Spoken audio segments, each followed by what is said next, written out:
Meet Greg, who's using his baking skills to make incredible Roman-style pizzas to help those who lost their job during COVID.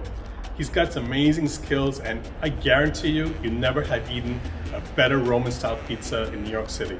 So stick around and watch Greg and learn a little bit about his journey.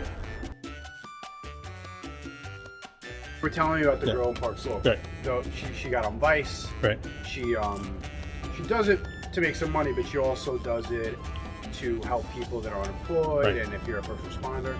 So the funny part is, I was already into baking, cooking, and everything, but I saw that, and that's what sparked something in me. That, and I met an importer that brings in all this really good products. I buy really high quality tomato and cheeses, all imported stuff. So I bought cases of it. So my freezer's full. I got tons of amazing cheese. I got tons of amazing tomato. I watched the video on Vice. I'm already making pizza like a maniac, bread. And I said, that's it. I'm gonna do that. Right. And I was home quarantined with my family, and that's where COVID crisis Pizzaiolo project started. Any money I made was just a bonus, just to like pay for the ingredients. Right. I wasn't trying to make a profit. Right. I more just enjoyed doing it, and it was keeping me busy. And that's where it started. So I actually, in a nutshell, I kind of copied her in a way where I advertised the same thing. I said, it's all through GoFundMe. It was donation only. I advertised if you were unemployed, if you were a first responder, stuff like that. It's free, donation only, blah blah blah. And that's basically where it started. And then it kind of just kept it was like a snowball effect. I also have 2 kids and a wife and a full-time job. That's a huge difference. Yeah. Trying making pizza when you're super anal and artistic about it, you want to really pay attention to it. Because the dough process, everything, the way I put it together, I don't just throw it together. They're thought out. I was doing sourdough at first. I was doing sourdough. It was coming out pretty good.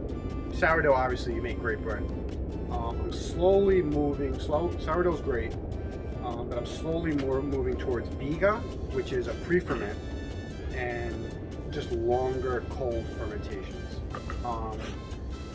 It's really just a learning process of how to really mix and handle the dough properly, the right way to mix it without stressing the gluten. It's a real scientific learning process where you might make a great dough one day, the next time you mess up one step, you know what I mean? You over ferment it, because yeast has a lifespan.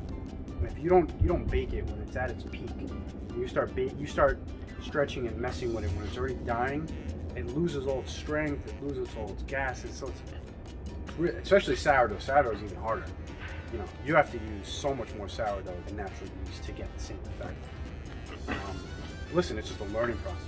That's what I really like about it, is that I'm constantly learning, I'm evolving, I'm studying.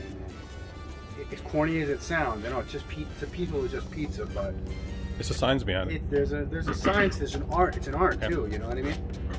And as an Italian, I watch a lot of Italian TV. I watch a lot of Italian chefs. I speak Italian fluently, so I really get a first-hand view of what's going on there, and I'm learning from them as much as I can. So sometimes things I make kind of freak people out, like I'll put potatoes on pizza, like you said. And an American person, or I'll go crazy with weird toppings or weird cheeses, and I say these cheeses to people like provola, fumigata, and people are like, what is that? Or they see me putting like broccoli rabe and zucchini, and I'm making like a carbonara. I don't know if you ever heard a plate of carbonara. I make a carbonara pizza. The general person has no idea. Maybe somebody who's been in Italy knows. Yeah. They've had a great plate of carbonara in Rome. They've had a plate of amatriciana. They've had a pizza with potato and mozzarella and rosemary. You go to a New York pizza place, it's sausage, it's pepperoni, it's even buffalo chicken.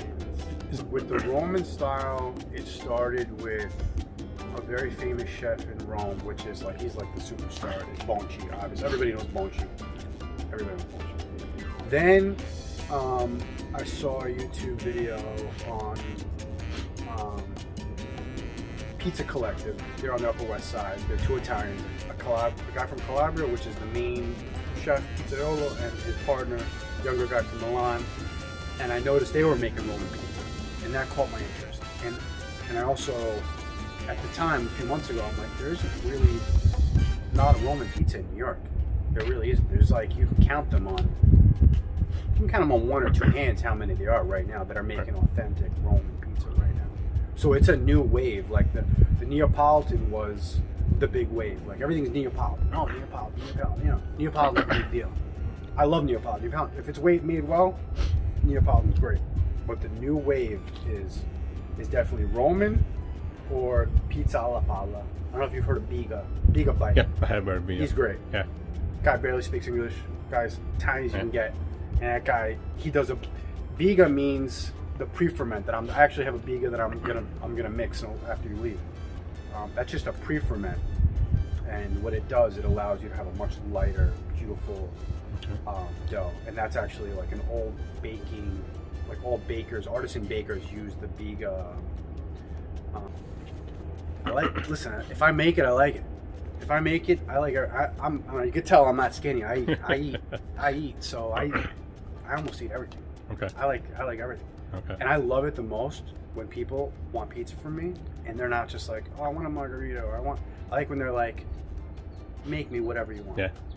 And I just say to them, I say, just tell me what you don't like. Like if you don't like garlic, you don't like olives, you don't like mushrooms, just tell me that, and let me be an artist. And sometimes I don't even have a plan. Sometimes I'll just go to, because I have a beautiful fruit store here, vegetable store, and I just kind of figure it out as I go. Right. I see what I have, and I kind of just, I don't know if you've seen my Instagram, like I did those really beautiful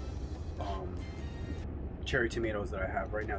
They're gourmet. Right. That was they're recent. Called Datterino Rosso. They grow on Vesuvius.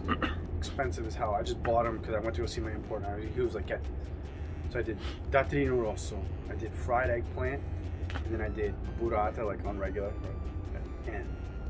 And that was when my other oven was working, go-to spot. Well, in this neighborhood, Lucali's the man. Lucali's, okay. No, Lucali. We know, my wife knows Yeah. him. We know him.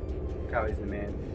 I'm a big fan of the authentic Italians, the new wave of Italians that are here right now, that are opening pizza places. So Sogno Napoli. You know Sogno Napoli? No, I don't know On that. Houston. He's Okay. Napoli. Okay. Napoli style. But he's great, making great stuff. Sorbilo, Napoli style. Pizza Collective, Upper West Side, Roman. I still have to go to Biga. I want to go check out Biga. I talked to all these guys. There's another guy, Impasto. I don't know if you've heard of him. No. Where's that? He's in Clinton Hill. He's Okay. making Roman. I spoke to him. Italian, very Italian. Had a conversation with him in Italian. Super cool. That's another guy I want to try. Do I have a favorite? No. Okay. Listen, I love New York style pizza. I do. I grew up on New York style Yeah. pizza. But as I've gotten older and I've gotten to travel more and I've gotten to experience more authentic Italian pizza made by Italians, it's different. New York pizza is great, but different. Where do you... Ideally, I don't touch another piece of marble for the rest of my life. and I just have my hands on dough, whatever that means. I've already gotten 2 job offers from pizza places and other owners who see what I'm doing, they see I'm passionate about it, and they want to get me involved in their project and what they're doing. But I don't want to give all my hard work to somebody else. You know, if I'm going to do something, I need to find a partner and make a living doing it. Do something you like. Listen, I like stone. Stone's cool. Marble's cool. Everybody likes marble in their house, but do I like breathing in marble dust? Do I like hauling heavy stone? Do I like eating pizza more? Yes. Do I like experimenting? That's enough? Too much? No, it's cool.